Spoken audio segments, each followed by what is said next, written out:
게 없어도 홀린 듯 들어가 뭐 하나라도 꼭 사오게 되는 다이소. 없는 게 없을 정도로 제품도 많아지고 찾는 사람도 많아져서 잘 나간다 얘기는 많이 들었지만 최근 기업 가치가 6조에서 10조 사이, LG유플러스나 한화, 하이브 같은 웬만한 대기업만큼 성장했다는 분석이 등장하고요. 유통 분야만 따졌을 때는 올리브영 바로 뒤 2위를 유지하며 그야말로 가성비계의 선배님이 됐는데요. 사실 다이소 예전에는 이렇게 촌스러운 모습에 우여곡절도 많았고 다른 경쟁사도 많았잖아요. 다이소는 어떻게 살아남아 가성비계 끝판왕으로 지금까지 잘 나갈 수 있게 된 걸까요? 다이소는 아스코 이븐플라자라는 조금 생소하고 낯선 이름으로 1997년 1호점을 열었습니다.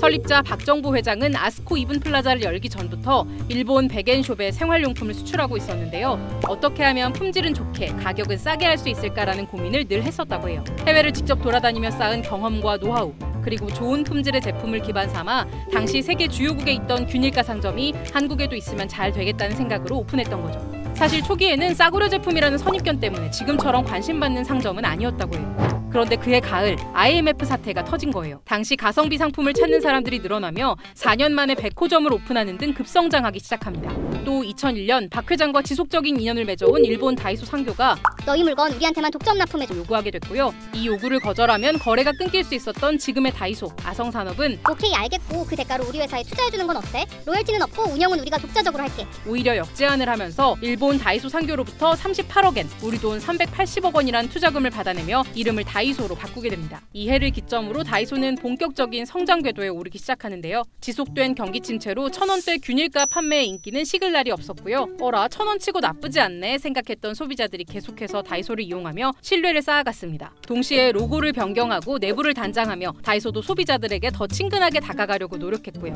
우리나라 유통시장을 좌우한 건 대형마트예요. 성공 포인트를 좀 벤치마킹한 한국 고객들에 맞게 조명도 환하게 하고 인테리어도 좀 통일로 하면서 좀 더 한국식으로 좀 개선하지 않았나. 당시 급성장하는 다이소를 보고 1,000원샵 점포들도 하나둘 생겨나기 시작했지만 다이소처럼 뚝심 있게 버텨내기는 어려웠습니다. 도전하기 어려운 비즈니스 모델인데요. 대기업뿐만 아니라 유통업체들이 누구나 다 말할 수 있지만 누구나 할 수 없는 상황이 생긴 거예요. 왜 그러냐면은 안 남잖아요.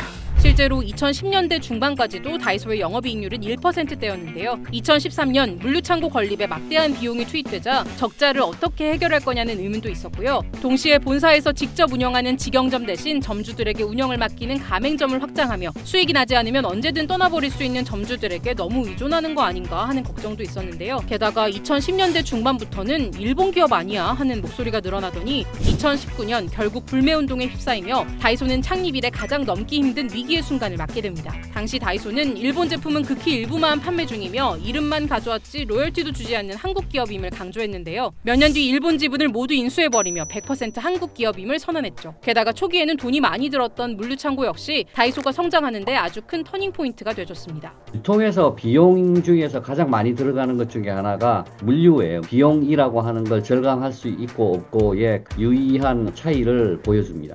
그래서 다른 기업들은 그런 걸 못했죠. 물류의 중요성을 인식을 하고 초반부터 작게가 아니라 아주 크게 물류센터를 지은 거 신의 한 수인 거죠. 또한 가맹점 폐점률도 타 프랜차이즈에 비해 낮은 수준을 유지하며 안정적으로 운영을 지속했고요. 최근엔 오히려 직영점 비율을 다시 늘리며 매장 경쟁력을 높이고 있다는데요. 다른 브랜드와 차별화되는 다이소만의 전략은 또 있습니다. 필요하다 싶을 땐 돈을 아끼지 않았지만 반대로 아낄 수 있겠다 싶으면 허리를 꽉 졸라맸는데요. 대표적인 게 바로 임대료입니다. 다이소는 매장을 차릴 때 임차료가 비싼 핵심 상권의 건물 1층이나 대로변을 고집하지 않았고요. 2층, 3층, 심지어 지하까지 B급 상업지를 적극적으로 활용했는데요. 임대료가 높아지면 영업이익과 직결되기 때문에 다이소의 부동산 전략은 최저로 들어가는 곳을 항상 선정하는 곳입니다. 매달 들어가는 고정 비용을 낮추면서 이 덕에 수익을 더 크게 남길 수 있게 된 거죠. 오랜 시간 이렇게 저렇게 쌓아온 전략들로 다이소는 1%대를 기록했던 영업이익률을 지난해 9.35%까지 끌어올렸는데요. 이마트, 코스트코 코리아보다 훨씬 높은 영업이익률을 기록했고요. 매장 수도 폭발적으로 늘어나고 있습니다.